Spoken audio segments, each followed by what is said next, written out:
So I was just on my phone and I was on TikTok and I was scrolling through my feed when videos of the riots in Paris were showing up, and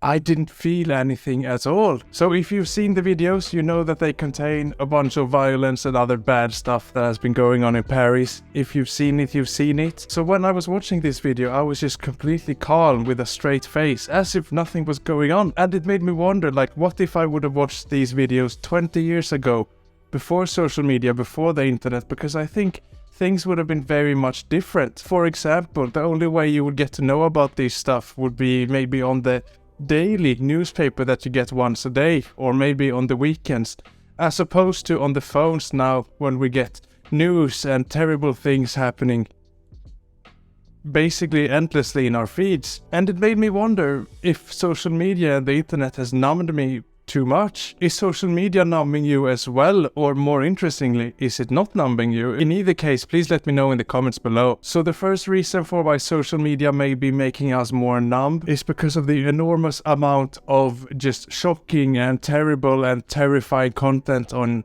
your phone. So as I said before, if you watched the news 20 years ago, maybe once a day, or on the weekends, you would only hear about these bad things going on now and then. But now every time we go on our phones, we're presented with terrible news. Oh, there's a shooting over there, someone died over there. These terrible things are happening. And so it's constantly bombarding me, and obviously for every time that happens, we become slightly less sensitive to it. Like, have you ever showed some shocking content to maybe your grandmother or your grandfather and they reacted really strongly, whereas you just didn't really care?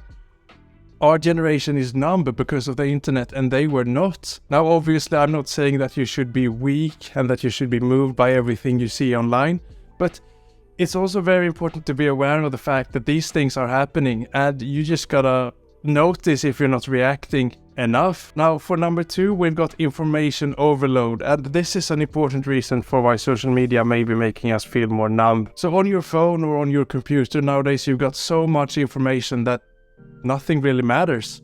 There's so much information around you, so many videos, so many TikToks or articles or other stuff, that it's just a big mess of content. You know, you're scrolling on these TikToks, it's basically every 5 or 10 seconds there is something completely new. Your brain just doesn't have the time to process it. Maybe go on YouTube and you watch video after video. I mean, on YouTube you've at least got a longer form of content, but it's probably still almost as bad. So when we're scrolling on our phone, there's so much information being pushed into our brains, but there's no time to process it really. But there's also like no time to process anything in today's society. Like, for example, 20 years ago, if you were on a bus, you would likely be looking out the window or maybe talking to the person next to you. Where if you go on a bus or a train nowadays, people are just looking at the phones, me included. I'm no saint. So there is this constant bombarding of information and there's no time to process it.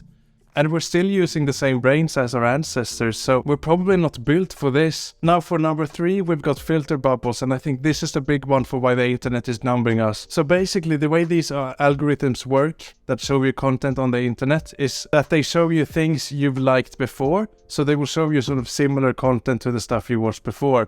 Maybe if you're interested in a specific sport, they will show you that, or a political party, they will show you more of that. And they also show you things that people who are similar to you like as well, like people with similar interests, similar political opinions, and other stuff. And so the only content you're presented with is stuff that you probably most likely enjoy watching and that align with your principles, but that's not how the real world works. For example, 20 years ago, people would turn on their television and whatever was available is what they would watch. Whereas nowadays everything is so curated and it's customized just for you.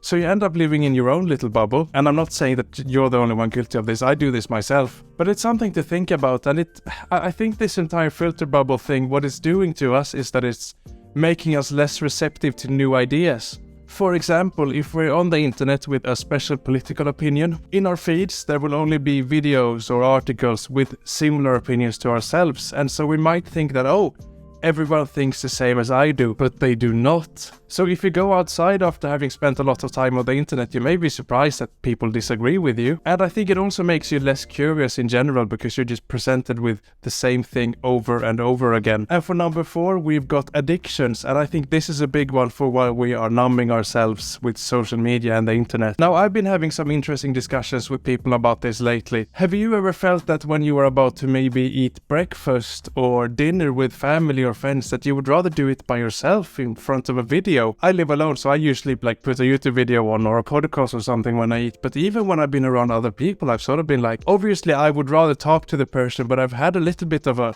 technology has been drawing me in. It's been making me watch a video instead. Have you ever experienced this? Please put it in the comments and we can talk about it. And so what that seems to be is a technology addiction, I would say. We're so used to being with our devices, like our phones and computers and all the stimulation, that it just, the real world just doesn't seem as interesting anymore. Now, I've had a couple of periods in my life where I've been off social media. For example, I've uninstalled all social media apps. I've limited my screen time to 1 hour per day. And I noticed during those times that I started appreciating life a lot more than I did when I was on social media all the time. And when I was riding the bus the other day, I did a bit of an experiment, like what would happen if I didn't pick my phone up for this entire 20-minute trip and just look out the window. And it was freaking hard. I was just itching to pull my phone out, and that is not a healthy sign.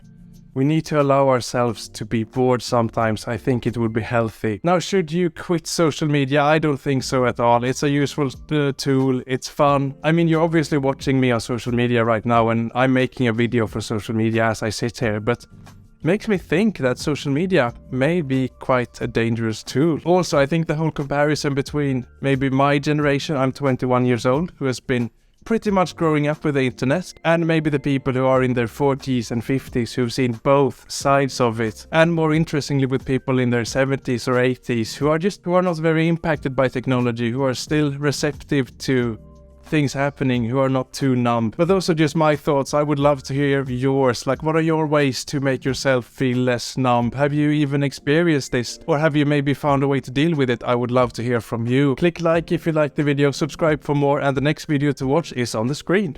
Take care now.